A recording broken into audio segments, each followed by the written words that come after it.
شلون الله يا شباب شلون الله طلعوا شوفوا شوفوا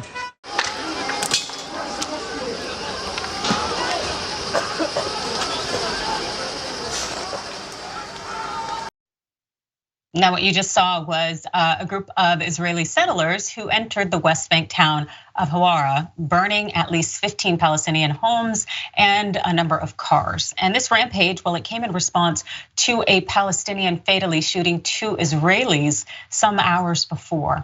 Now, 2023 has been a violent year in the West Bank.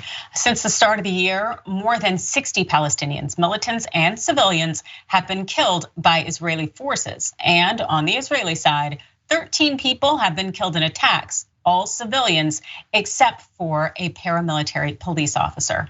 And as the violence raged over the weekend, well, Israeli and Palestinian leaders were actually working together in Jordan.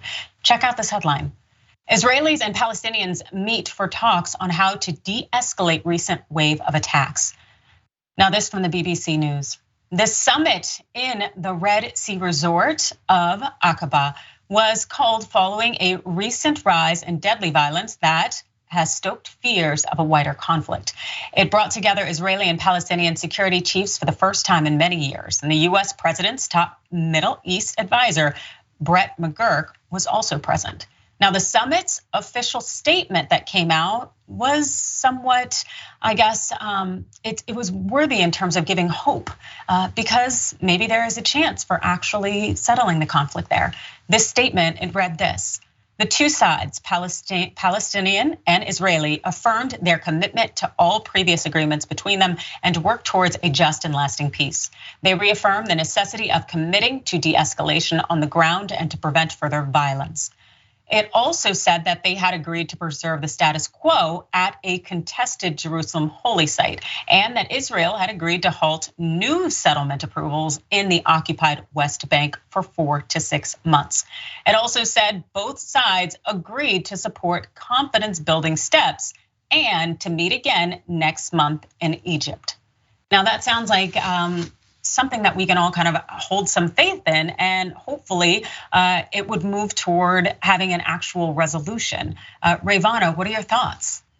I would like to be optimistic about it, but honestly, considering the Israeli government employs people who compare Palestinians to animals and continuously make statements about how eventually there will be no more Palestinians in the area and the entire region will be Israel, and continue to elevate those people into positions of power and they have authority, it just doesn't give me a great deal of hope that this will accomplish anything, not to mention that they're only pausing new settlements for 4 to 6 months. I mean, these settlements, sort of obscure what it really is. They're forcibly removing people from their homes, moving into their homes, kicking them out. It's a really horrific situation what's going on there. I would love to see a resolution. I would love to see no more violence, but until we see that action being put into place and continuing to see these,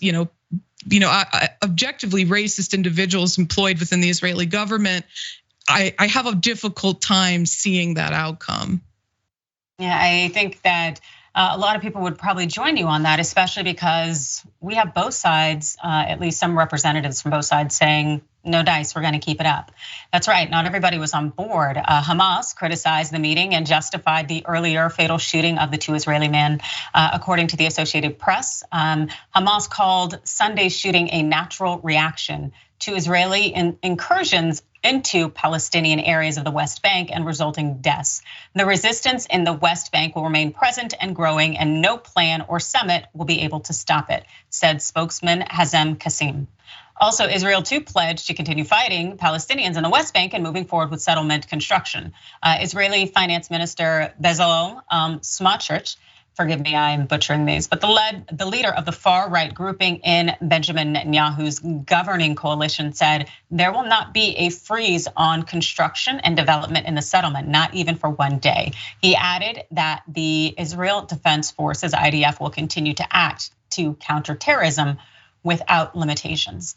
And that pretty much communicates to me that as much as, there's going to be some efforts to quell the conflict. At the same time, not everybody is equally invested in that on both sides. And until that happens, until that's the case, I don't necessarily see there being, an end to the violence. I'd like to hope that there will be less violence, but at the same time, I just am not getting the feeling that it is settled. Any other thoughts, Rayyvana?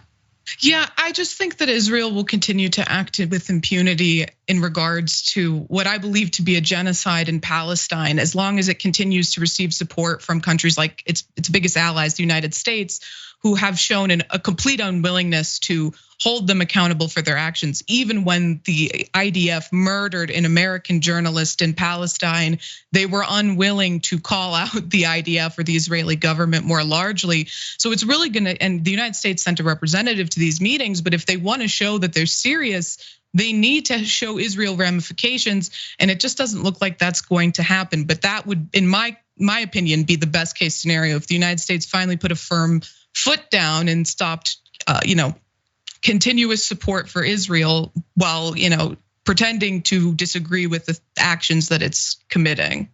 Yeah. Interestingly enough, so I went to Israel as members of the former government had invited me over, who are progressive members trying to work on anti-racism and anti-discrimination. And so during my time there, I had the good fortune to meet with so many incredible progressive minds and former members of government.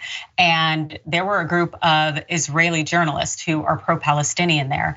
And they had no qualms, no issues, saying the US needs to step up and sanction Israel. This is a problem. And the thing is, it's that, there were people at the table who were somewhat shocked that they were so open in that regard. But it's like, if you've been paying attention, especially in reading a lot of the Israeli publications in the media there, they are not on board with a lot of this stuff. And that would be consistent with a number of the people I met there in terms of saying this is a problem. And essentially the US needs to stand up. I do very much sympathize with a lot of the Israelis by virtue of the fact that it felt very similar to the Hillary Clinton, Donald Trump thing, where it's like the vote was practically split, where you have half of the nation not wanting this behavior, not wanting this direction. And yet you are stuck with your horse hitched to this cart, unfortunately. And so seeing them take to the streets and rise up, I think is probably one of the strongest things that they can do. And hopefully, the US will actually step up and do what it needs to do. I just don't necessarily know that it has the courage to make that happen.